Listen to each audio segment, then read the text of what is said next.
Welcome to the Paddle Pursuit Podcast, a podcast about paddle racing, the community, equipment, and everything else we can think of. Thank you so much for joining us today, and let's get started. Hey, everybody, welcome back to the Paddle Pursuit. I'm Robert Norman, and today I'm here with Danny Smith, owner and operator of Paddling Paradise here in Palm Bay, Florida. Danny has been around in paddling since it was invented, potentially, in Florida, right? He's one of the first people to in my experience to run events and organize the community. um, Paddling Paradise is a major part of Florida paddling. They have been through every life cycle that has come and gone through the state, and Danny has done his part in promoting the sport in the past and as well as today and going into the future. So Danny, hey, thank you so much for coming on to the show. Yeah. Thank you for having me. It's this is exciting for both of us. Yeah. So I have done a ton of Paddling Paradise events, but I'm not exactly up to date on the lore of the start of your interest in paddling, the start of Paddling Paradise, and the progression into hosting paddle events. So tell us about that.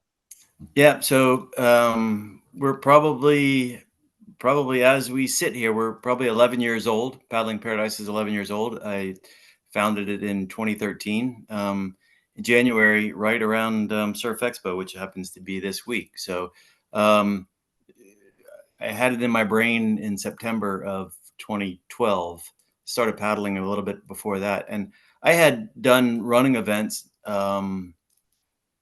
Not well. We There's a group of us that put together an offshoot triathlon at one time, and it was kind of fun. It was different, really different. It was in a lake, and yeah, a bunch of different stuff. So I was used to a little bit of on the organizational side of putting events on. I have a good friend that does a lot of big events, and um, learned a lot from him. So in 2013, we actually, right as soon as the shop started, I knew I wanted to start hosting things. I think putting people on the water and watching them react and interacting with them, not just being a shop that sells something and see you later.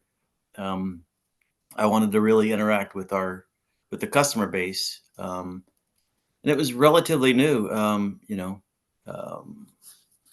2013. It'd been around for a while, but still relatively new in our area. There were a couple shops already, and we were on the water. We're still on the water, and I thought it'd be fun to host things and interact with people.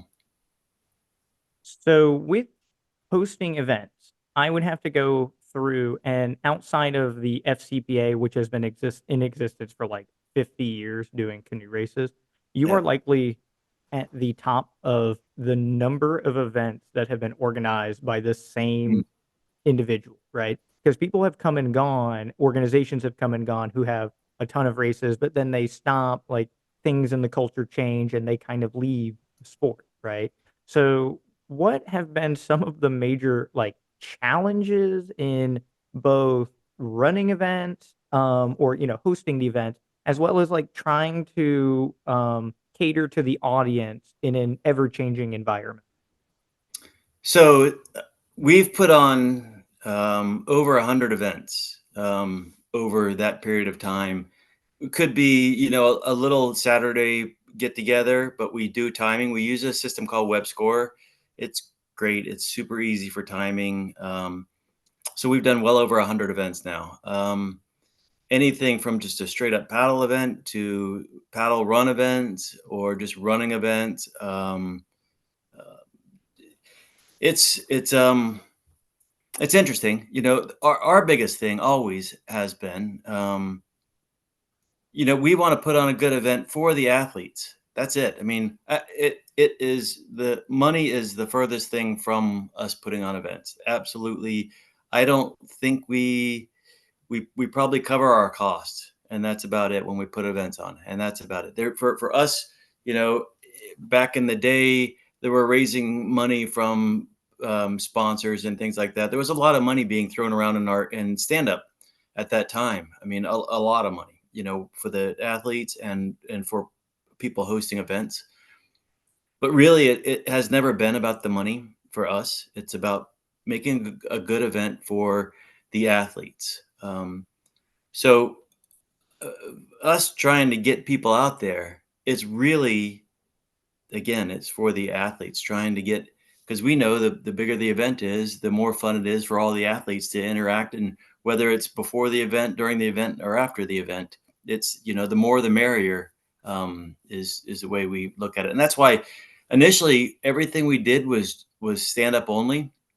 And then I think after the first year, we started integrating canoe kayak into it. So I'd have to go back and look, but probably 2014, we started doing canoe kayak along with paddleboarding in different lengths. And then we intertwined running into it as well, because we know that there's a lot of athletes that run that we feel could get into our sport as well, whether it's canoe kayak or sup. So again, it's just about getting enough people out. That's our biggest thing. We want to get as many people out as possible for the community. So, as you have mentioned, the subs beginning and the financial gain that they had in the first episode of the podcast, we talked about my integration of sport was part of this money bubble, right? The stand-up paddleboard is almost like a new invention for the U.S. market, and it's as revolutionary as the kayak. Every household in America can own a stand-up paddleboard, and many went out and bought one, especially ones that are on the water. And so these companies have an exorbitant amount of money to throw around. As that has changed, right? Customers buy their paddleboard, they don't buy another one. These companies year to year, right? Things fiscally don't make sense anymore, and they have to pull back on these events. With how that reflects on the SUP community, being around since nearly the beginning in Florida with SUP, how have you watched it progress with both just people interacting with the shop on a recreational scale as well as in the events that you host? How has SUP evolved from 2013 to 2024? It's funny. I think our sport, when I first got into it, there were some people that I met, that I have known for years in a different aspect from the surfing world, because I Mhm. grew up surfing. So I've technically been paddling my whole life, with these before with instead of those. So, Yeah. um, um, but we progressed in our sport, and these guys told me exactly what was going to happen because they knew it from the windsurfing world that we were going to go and it was recreational and you're going to grab a lot of people in. Think right now, think pickleball. Pickleball is massive and it's easy to do, and there's a lot of people going into it because it's easy. So our sport, is recreational. We had a lot of recreational all arounders, and then race boards and things like that, and then I think our sport, personally, I feel like we threw too much money, and we focused on the elite athlete way too much. My shop did, and other shops and brands did. I think there's still a little bit of that going on with a lot of brands that they're still missing the recreational athlete, the mom and dad, the kids. That's what we're missing, and that kind of leads into what we're doing with the Sup Games. We It was about 2 years ago. I was on the water. We were doing some training, and we were on our 14-foot race boards, and we were training, and then it was like, what is the most popular shape out there? What is it? It's 10.6 by 32. Every single brand makes that board. Every brand that's anybody makes that board. They have been making that board since Sup began. So we felt like, okay, we're going to do one design stuff. Yeah, we tried one design with what Bic did in SIC with the Sonic, and it was great. But I think what they missed is the fact that not everybody wanted to ride those boards. So with the all around board, there's so many around, and pretty much anybody can ride those. It's just so funny that we started doing that, and it's not taken off a lot, but it is taking off, and we're getting the new blood. We're getting the new people that are recreational paddlers. And yeah, they may step up to get a 14-foot race board, but maybe not. Maybe they'll just stay doing that. And we look at it as like a 5K run. The numbers that you get on a 5K run, because it's so easy to do, so easy for everybody to get out there and do. I just started sailing a little bit again, and this is a Bible, the Sunfish Bible. This thing, the Sunfish, has been around since the 50s. Well, it's been around because it's so easy to do. It's so easy. Everybody does the same thing. They just had a big race in Miami. There's 100 boats on the line. Everybody's exactly the same boat.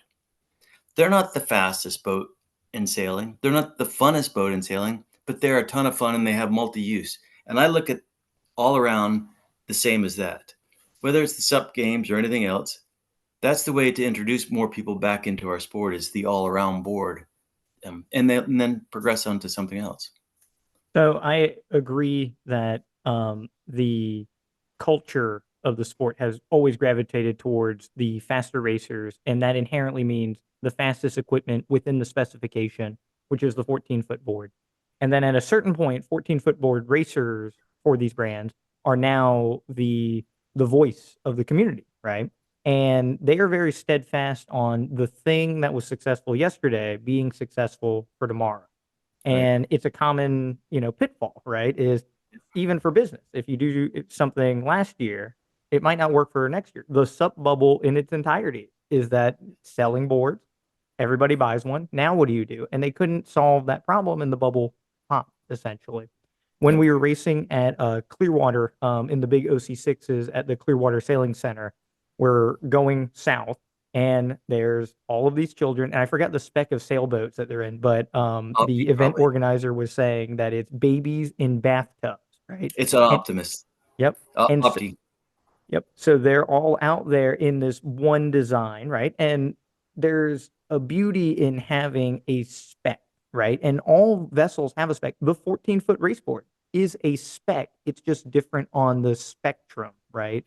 So I totally agree that the 10.6 being the most accessible board makes sense from a general standpoint. It is only the people that are in the community that have found success on the 14-foot board and have reached accolades with that and made a career out of that specific spec are the ones that want to hold on to that idea, right? So before going too much on a tangent, explain what the Sup Games are in more detail. So the Sup Games are, we opened it up. Initially, it was 10.6 by 32. But now we do have a race board class, which is kind of fun. And I think so the Sup Games, we have a bow tie shaped course. And it's 200 meters and you do 4 laps. So it's about a half mile per heat. And there's another very unique thing about this is that it's a very tight, close course. So the racers can see each other, the spectators and the sponsors can see each other. They're pretty close to each other. We could probably, just by math, we can probably do about 50 or 60 racers with 6 boards because we do time trial style racing. You come up to the line, I say, Robert, you ready to go? Or you have a number on your shirt. I'll say, number 1, are you ready to go? And you'll say, yes. So I hit the timer, and then you just go do your own race. Doesn't matter who else is out there. You do your own thing. And when you come in after 4 laps, we count your laps. You come in, and then we say, okay, Robert, you're done. You go take a break. And we do that 3 times, once counterclockwise, once clockwise, and then again counterclockwise, or a combination of those. We do the men and the women separately, and it's turned out to just be an absolute blast. It's great because, again, everybody can do it. We've had people that have never even paddleboarded come out and do that event, and you're racing against time. And we can take this event and put it anywhere as long as we have 300 feet by 300 feet in a lake or a river or whatever, non-flowing water. We can put this event out there, put a bow tie out there, time it, and have fun with it. So it's a pretty neat concept. Yeah, I can agree. So I participated in one last year and then one coming up on the 20th of January, which will actually be um, in the past when this show airs. Right. But it is a ton of fun for the formatting. One of the most successful paddling organizations in the United States right now, in regards to participants, is Dragon Boat, and they do the same exact thing. They have 4 or 5 boats. People cycle into the boats. They run a heat. They go on land, they rest, the next people cycle in. So the logistics and the timeline of that is much longer because it's, 20 people in one boat. So when you have one person on one board and going through the course, it gets done in a much more timely manner. But it's awesome. Like it's real fun being on the same craft as everybody else, even being um, experienced racer, right? The time difference between you and somebody that is almost brand new, because the board is the same, right? You don't have balance as, another thing to divide the two athletes. The times are relatively close, right? Like Huh. for the amount of time I've put into paddling, and then I look at somebody that has just done it, and it's like, oh, that got me 1 minute, right? But for that athlete, they look in the other direction, and they're like, oh man, I'm only a minute behind this kid, right? Right. And again, in an inclusive, state of mind, that's the thing that you want to get people. Oh, next time I'm gonna be 30 seconds behind that guy or whatever, right? And those kind of the snowball that helps build a community essentially. Well, yeah, the good thing about all that is one, yes, if you're racing on the same size course, I mean that's why 5Ks are so successful. Yes, not every 5K is exactly 5K, and some 5Ks may have hills and there may be wind or whatever, but you can, if you're doing a set distance, just like every most other Olympic sports, if you're doing a set distance, you can do that in your own practice. You can practice in your own backyard and go, okay, I'm going to go do a 5K today, or I'm going to go do a mile and a half, which is when you're doing Sup Games, the total time is probably going to be in the 20 to 30 minutes, and you're going to be doing only a mile and a half. So that makes it fun. But the other really important thing about this, because of the way our sport is, and because of the different locations, you could, as long as there's a paddleboard shop or a group of paddlers anywhere in the world, you could be in Oklahoma, you could be in the middle of Tennessee. You only need about 6 boards to put on a major event. So you don't have to, a sponsor or an event coordinator could say, we're going to put on this event, but we don't have to worry about getting boards here. We've got our rental fleet. The rental fleet is probably 10 6x32. Once that concept gets out there, I think that's what will help this along. No, and again, a lot of people think, well, we're trying to just make this the only way to race. That is absolutely not true. We want this to be a stepping stone, or maybe not. Maybe this is all people will ever do. But this is one way that they could step up and do a Chattajack race, or a Pacific paddle type race, or something like that. It's just another way to race, which is kind of fun. The one of the big takeaways from this idea and the way that you're presenting it is the thing that sets Danny apart from most and all other race organizers that I've interacted with is the willingness to innovate an idea on a year-to-year basis, or like to dismiss an idea that didn't work and to present a new idea and continue forward. What is the mindset that you have as you're doing, because it's all for the benefit of the community, right? There's always this, if I try something different, maybe more people will do it and then the community will grow, right? What is your perception of going through these kind of trial and errors over time? So that's funny. I'm not afraid of failure. That's it. Simple as that. I'm not trying to be cocky or overconfident. I fail. I fail a lot. But we put these things together and we beat the heck out of them. Me and Kevin Wooden and a couple of other great paddlers from the area. We put this out there and we do it and we test it and we go, okay, well, what's wrong with this and what's wrong with that? And then we throw it up there, and like a lot of people say, throw it on the wall, and if it sticks, great, keep doing it, improve it if you can. But that's pretty much it. And when I started the shop, I come from an engineering background.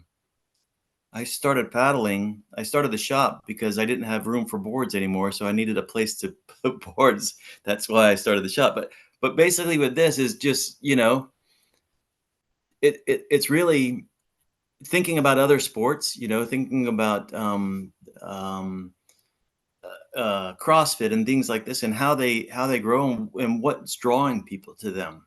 The close knit community, which is what we want to. We think all of our sport, no matter where you go in paddle sports, they tend to have a close knit community. As growing up as a surfer, you have rivals, but we're still a close knit community, and we can have that anywhere we go.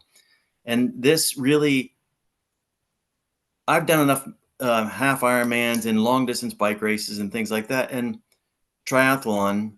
But when the start line go and then you're gone for a while and everybody's standing around, this everybody's engaged. The spectators, the sponsors, and the racers are super engaged with this. And that's kind of where we came up with the idea. Is just like, let's make this, like a indoor tennis match or an indoor basketball game or indoor football or any, you know, there's more people that are involved with it. That's pretty much it. With the success of I don't want to say every other sport, but paddling is a pretty niche thing, right? So it's almost a safe assumption. But using running as an example, the Sarasota Sup and Run 5K, it Mm. is a hugely, hugely successful event. There are more people that do that paddle in the southeast region of the USA, right? What is what makes it enticing for what is essentially that running demographic to partake in paddling on the same day, right? Because it's definitely not that many paddlers that decide to run. It's the opposite. It's like 1,000 runners that are like, hey, we'll rent a board or bring my board out and just go out and like have a good time. What makes that event so special? Yeah, that event is super special. I've said it many times. I think total numbers, there's more than just about every race in America, right? Um, there there's about 1,000 racers and about 200 or so roughly that are doing paddleboarding and running. It's a 5K run followed by a 5K paddle, and we've been doing that here. Not as successful as that, but for a few years, and it's an amazing event because runners are most runners are they want to get out and do something, whether it's a fast runner or somebody that just is a weekend warrior that does 5Ks. They enjoy being around other athletes. They enjoy that community, and they see the paddling community as the same thing. And it's like, okay, well, let's just continue this, a 5K run. Let's just have more fun with it and throw in a 5K paddle. And it's it's a very interesting event because I'm not the runner I used to be. So I'm out there and I'm running, and then there's a lot of very fast people that are hitting the water before me. But then I come and I'm passing them, or hopefully passing them, and it's like, oh, what are you doing? What do how did you get there? So then afterwards, there's that community again saying, okay, well, this is how you paddle differently. And then, maybe they engage you and say, okay, well, maybe your run could help. It could help you with your run here. You help me with the paddle over here. And again, it's athletes or humans interacting with humans and having a good time. When we look at paddling events in general, besides team paddling races, which will have numbers that exceed the 100 mark, or in Dragon Boat's case, like the 1,000 mark, Yeah. um, a huge and talking about SUP again, right? A big SUP event may only have 50 to 100 racers these days. And then you have an event like that has 200, right? So, from an outside perspective, that is more successful at doing the thing that the other one exclusively does, right? So, again, like holding on to old ideals, not working in the same capacity, that is a perfect example. Like, if we do the same exact format every single time with the same spec board or whatever, and we only get 70, like a recreational sup and run like has 3 times as much. There's this inherent need or showing of importance for innovation. I'm on Yeah. the opposite side of the spectrum with um the 14-foot is a spec, right? And I would have no problem with there being no spec, right? In all the Right. other racing that we do in outrigger canoe and surf ski, there is not really a spec outside of a couple of small A lifeguard. specifications, exactly like lifeguard. Chatterjack has like a 20-inch, so there's like one line in the sand. But Yeah. in SUP, it's like there's a line in the sand, but there's not another sign. It's just Yeah. 14, and that is it, right? Yeah. Um, how how do you go about trying to change the world essentially? Like with the sub community being so steadfast in the way it is, what are the tactics that go into trying to change people's minds? Well, going back to the Sup and Run real quick, the interesting thing is the first year I did that event, normally, because I've been putting on events and going to events for quite some time here, any event, any paddle only event that I would go to, I would know majority of the people or just by face or anything. I went to my first Sup and Run event in Sarasota, and I probably knew 5 other paddlers Mhm. out of 1,000 people. I knew 5 other people there. It was crazy that you have one of the largest paddle events that paddlers don't know about. It is just that right there should just blow your mind. Crazy. So anyway, back to, coming up with specs, I think it's relatively easy. I mean, I know it's not easy, but you get a couple of the best shapers in the world in the room and say, okay, get 10 shapers or 15 shapers or whatever, and say what works, what doesn't work. Let's design something. I mean, other sports, sailing is huge in one design, huge. Um, NASCAR is one design. People don't realize it because they see this. It's a Toyota Camry and that's a Ford Mustang. It's the same car. It's got Mhm. different colors and different shape on it. So, again, I don't think you have to design the fastest board, and I don't think you have to say, okay, I think you make it a board that's long enough. If it wanted to be 14 foot, that's great. I think probably a 12.6 could be better at this because it's more manageable for more people, and just change the hull design a little bit. Any nautical person could help us with this. Anyway, so you make it so more people could use the board. So obviously you got to be over 25 inches no matter what board we're on. You get a couple of the greatest shapers in the world, and I'm not one. I know board design, but I'm not. Throw them in a room and then come out with a product. And this is your spec. It's for lack of anything better. It's 13 feet by 26 inches wide, and it's got to be this thick, and can't weigh less than this, and a couple things like that. It's basic spec, and then you could paint it as a starboard. You can paint it as a flying fish. You can paint it as an SIC. You can paint it as whatever, or they can. Everybody can manufacture their own board. Nowadays, we're fortunate. A lot of boards are shaped with a CAD. They're done with a CAD machine. So you can take that data and say, here, Robert, you make your boards and you make your boards, and it's all spec right there. It can be done. And I think it'd be a great thing for our sport, at least to have one spec race board and then still have open classes, have 21-foot boards. I think didn't you used to ride an unlimited, or did you ever Mhm. ride an unlimited? Yep. Yeah. I Yeah. mean, So I still and own my unlimited, and the thing that gravitates me to it is it's faster than yeah, every 14-foot on the planet because the extra length helps with its glide and its hydrodynamics and whatnot. And it's obviously on diminishing returns, but 17 feet in a straight line is faster than 14 feet in almost every regard.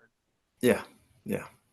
Yeah, it's. I mean, I don't have a problem with a 14 by 19-inch wide board, and I don't have a problem with a 17 by 30-inch wide board. It's not about that, but you know, competition. I think one design competition in our sport. I think it would help our sport because people don't want to get beat the the wallet, and that's what happens. People that have to go out and buy new boards all the time to keep up with the Joneses. It doesn't have to happen in our sport. We can have spec boards, just like the Sunfish or the Opti. Those people race together. There's hundreds of people on the line at the same time, and then those people will still race an extremely fast boat, UFO or something over here, but they know that they can get together and they're not getting beat by the boat. They're getting beat by the other athletes, and that I think is a beautiful thing. I mean, I think it's beautiful. So with events that are paddling related that dwarf the typical paddle race scene in our area, as you know, we have the Wild Hog, which is I'm not a sponsor of, but it's actually very nearby. And I hadn't heard about it until like 8 years into paddling or something, right? And it's this huge 300 participants go downriver, and it's fallen logs, obstacle course racing. Your boat literally will get damaged, and 300 racers, right? Like an incredible amount for Levy County, Florida. Google Levy County. It's like Yeah. 70,000 people live there, but they have 300 people annually for this race every year. For the last 35 years, they've had over 100 participants, and it continues to grow because more people find out about it and buy an aluminum canoe on Craigslist and just go demolition derby down, which may not appeal to the typical paddle athlete, but again, having that many paddlers doing something different and it dwarfs something that we've been doing over and over. It shows that any creative idea, like you said, you throw it at the wall and it can stick as long as we keep trying something different. If it's the same thing that's not sticking to the wall and we keep chucking it, what do we expect to happen over time except for less and less people to gravitate to it? Yeah, yeah, that's exactly right. There's a lot of fun things like that. I have yet to do that race. I almost did it last year, and there was a reason why I couldn't get that date. I'm gonna do it because again, it's something that's fun and it's different. And in our sport, there are paddle only events that are kind of unique, like that one. Um, that there's a lot of our people, the people that are in our sport, that they don't know about it because it doesn't fall in line with the little, whatever it is, the 5K, 10K, stuff that similar to what we're doing in 2 weeks. It doesn't fall into that category, so it's outside of the people's wheelhouse. And I think the more we do some things that are a little bit different. I mean, the wild hog I think is a lot different, Sure. Yeah. but Mhm. I think doing things a little bit different, just to add a little bit of spice to what we're doing, I think is a good thing personally. From your perspective on running a shop and having a community that is outside of the racing community, what is your perspective on community driven events and the social aspects behind creating a successful group that may not be race oriented? Yeah, one of our biggest, one of the most successful days that we have is on Wednesdays, Women on Water. So that's just we we we know our clientele, and I think most paddle sports, it's women.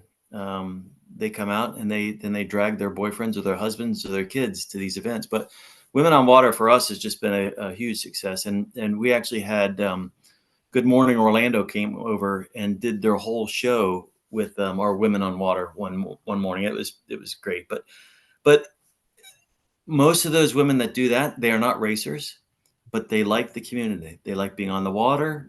They like paddling, whether it's stand up or kayak, canoe, whatever it is. They like being on the water and they like having that social aspect. And I think you get a few of those that want to race, and that's great. And if they never want to race, that's fine too, because they're part of that community and they feel like they're part of that community, and they are. We all are. As soon as you touch the water, I think that my water from here, somehow or another, it weaves its way, or your water comes down to us, and we're all intertwined in this water world that we live in. And I think once people realize that they can get out there and they can touch the water and then be part of our community. I mean, the all around board, the 10 6x32 doesn't really paddle that well. I mean, you look at surf skis and things like that. Those are machines that can move across the water. The 10 6x32 is works pretty well in the surf, and you can surf on it. And the reason why, from what people tell me, it's so successful is because people want to be part of the surf culture, right? I've been a part of the surf culture since I was born almost, and it's a great culture to be part of. But our stand-up world in the canoe kayak can all we're all the same. We're all the same. Getting on the water. Yeah, I can agree. The original marketing for stand-up paddleboard, and with that being selling recreational boards to households for people in my area, right? Like we're on the nature coast, which is shallow, and we don't have waves, and I have to drive like 2 hours to find the surf environment. And that's where those boards, like you said, like selling that idea was probably paramount on like, I live on a lake in the middle of nowhere, but I'm part of the surf culture. You can watch a Yep. video of this guy downwinding in Hawaii and like we're like you said, we're kind of in the same thing together. And I think that's an important distinction on the rising or the everlasting popularity of paddling is that distinction. Like you can be in the middle of Delaware landlocked and still feel like you're part of this broad community, essentially.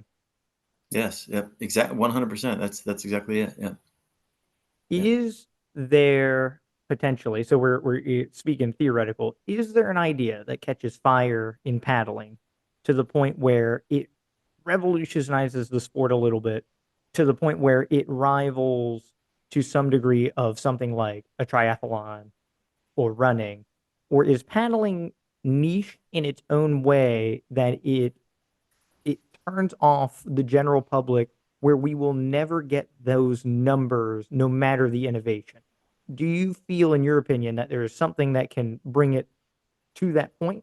Or is it something that will always be proportionally smaller and we just operate within that smaller dynamic? No, I honestly believe that we're going through. In, if you ever want to talk sometime in length about waves, when I became an engineer, I learned about waves and how everything is made of waves. But anyway, I think we're in the trough of this wave right now, and we're gonna start ramping back up. I believe what they've done over at in Sarasota with the Sup and Run. I think that to me, any way that anybody in our sport that we can get new eyeballs, that's what we need. We don't need to keep going after the exact same eyeballs that we're going after. We need new, fresh blood, new eyeballs, whatever you want to call it. I think if we could introduce a really, really strongly introduce Sup and Run to triathlon, to sprint triathlon, that is an easy. We've done it a couple of times without a lot of success, but it was successful, and the people that did it had fun. It's very easy to launch paddleboards at the end of after the last wave of swimmers. So the paddlers do their thing. By the time they get in, the runners are going to be the people that are doing the triathlon. They're going to be getting off their bike and doing the run course. So then the paddlers are going to be on the run course the same time the runners, the triathletes are there. So the Sup and Run integrated into the triathlon, I think, is one way. Again, it's putting brand new eyeballs because these are already athletes, and a lot of the people don't like to swim. So I think that's one way. And just reaching out to your local community and going, okay, well, there's a CrossFit gym here. Those people, maybe they want to paddle. Maybe they want to paddle a little bit. And then once, it's pretty funny that sometimes when we sell a board to somebody, actually, we don't sell, when people come in to buy things, when they come in to buy a paddleboard and we say, oh, look, there's a race coming up in 2 weeks. You can race these things? What does that even mean? How does that even work? So we go and we explain all that. And then it's like, oh, geez, we're missing out as a community, as this huge community that we are. We're missing out on grabbing these new people and showing them, the other side, the athletic side of our sport. So it's just getting new eyeballs in new ways. And I agree that conveying those ideas is difficult. I was the same exact way, tried a board, saw a race board, and I still had to be explained. Like I don't understand what I'm looking at. I don't understand the application. But with running, you can take toddlers. You put two of them side by side, and they Yeah. both want the same object, and they have learned the concept of running to race before they can even convey words, right? So there's an instinctual understanding with running and swimming and other modes of transportation on A to B. But when people look at stand-up paddle boards, it may not be a mode of transportation in their mind from A to B. It's I want to get on the water and enjoy it. I don't really have a destination. So understanding that race concept, it has to be conveyed. And like you said, if it's never conveyed, that's a potential person that might have committed their life to it that just didn't get the concept blueprint down early enough and then moved on to something else. Yeah, well, that's true. I It's true to an extent, but we see it, and it's so funny to see. In the summertime when business is booming, and you got people coming and renting, and we give everybody instructions. And as soon as you put two things on the water, whether it's two paddle boards or two kayak, I don't care what it is, and I don't care if the people are 15 years old or 50 years old. There's the bridge over there. I'm going to race you to the bridge. That is human nature. you see it every day driving down I-4 or whatever road you drive down, and people are racing. I don't care, in the high schools are racing they're probably not racing a class anymore. I don't know what they do there, but anyway, you have two things out there and people are racing. um, just giving them a little nudge and saying, yeah, this, you can not only race your best friend when you're out there on the paddle board, but you know, we need to educate the masses that, this is something you can do and go have fun and be part of a community. You had mentioned CrossFit, and one of my favorite CrossFit games memories is I think 2016 or 2017. Every year the events are surprised, right? That way the athlete can't train for it, and the general training of CrossFit, right? And you're prepared for Yeah. anything. They made them do prone paddleboarding, which is Yeah. my favorite memory of all time because it is so difficult, and they're out there just floundering, right? And but it speaks to the mindset that that entire culture has, that like this is a task that I don't fully understand, but I have the necessary tools to be successful at, right? And I feel like that's always been a great demographic. And I feel like a lot of paddlers that I know currently are affiliated or have been with CrossFit in the past with that general fitness ideology. And I definitely agree that like if you can target those kind of people, right? Or people that train or work out in a similar way, that they have a similar mindset that is necessary for paddle sports in general. Yeah, athletes. I mean, this past year, 2023, I know down in Jupiter there was a CrossFit Games, and I don't know what level. I don't really follow it that much, but we had a few people came to our shop that needed some training. The games that were on the Saturday and the week, couple 5 days before that, they said, "Well, I've never paddleboarded before, but I'm going to do these games, and I need to learn how to do this. I know I can do it because I'm an athlete, right?" It wasn't as easy as that, but once they got out there and we showed them a few things, then they could do it. I don't know. I know they had some weather, and that's the thing about putting on these events. You have to have a plan B. That was another thing I forgot to mention, because I don't know if they had a plan B for their event down in Jupiter. I don't know if the athletes actually did paddle or not, but I know that there's a lot of times when events get canceled because there's no plan B. So all of our events, we always try to have a plan B. If you can't go in the river today, we're going to go up the Smooth Creek or whatever.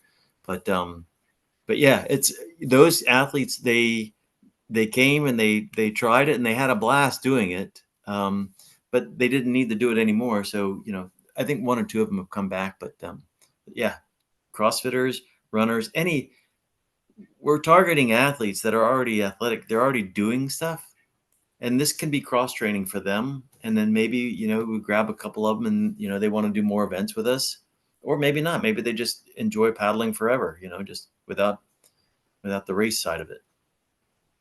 You had mentioned triathletes being scared of the swim and Yeah. having a paddlecraft as the mode of transportation. So you have a run, bike, paddle.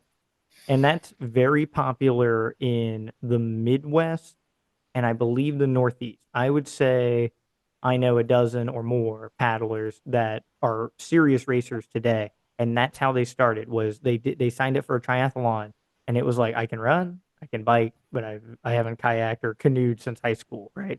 And then they Right. got into it, and then they lost to a surf ski, and they're like, I got to have one, and then they kind of fell down the cliff on going down that rabbit hole. Right. Having triathlon events in general and potentially in bulk that have a paddle classification instead of the swim, do you find that that would be a more popular outlet, or is the traditional triathlon like the benchmark? I honestly believe that if I think the not even the bike portion. So if you just did a paddle run, Mhm. one, you eliminate a lot of the cost and training time of, especially for a sprint triathlon. Maybe on the Olympic distance, I think it'd be kind of fun to see that as well. But the sprint distance, it's easy because it's a 5K, and a 5K paddle would help there too. And I think you could do just the two of them, or all three, either one. So that is pretty much all the questions that I had. Is there anything that you wanted to add, or if you wanted to give a plug about Paddling Paradise in Palm Bay, Florida, and if you come and visit, that you should go to see Danny Smith's shop or call him ahead of time and figure out the events that he hosts because he hosts a bunch. And if you're going to come down, you might as well stop by and do the Sup Games or anything like that if you want to add here. Yeah, the Paddle Sports League. So paddlesportsleague.com is how we're doing, how Paddling Paradise is doing all the events now. So, and if you want to host a Sup Games in your area, wherever you're listening to this, I'd probably drive or fly just about anywhere to go help set this up, and it takes no time to set it up, and it's pretty easy to do. I'd be more than happy to do that. But Sup Paddle Sports League is where you'll find all the things that we're doing throughout the year. So paddlesportsleague.com, and then feel free to reach out to me, Dan Smith at paddlingparadise.com, or I'm on Facebook and all those other fun things. So yeah, I really enjoyed this, Robert. I think, like I said, I think our sports coming out of the trough. I think we've got a long way, a nice ride up the hill, and then that's going to be a nice surf. It's going to be like a downwinder forever. I think we're still in a very good position in our sport. Excellent, Danny. Thank you so much for being on the show. And this is my thank you to you as well. If you hadn't been hosting events over the years that I had participated in, my ongoing enthusiasm in the sport may not be the same that it is today. So I attribute some of my success thanks for to you doing your part in the community as well. So again, thank you so much for being on the podcast, running events, and I hope to continue to do my part in supporting what you're doing. Yeah, thank you very much. Excellent. That concludes the paddle pursuit. We will see you guys next week with our next podcast.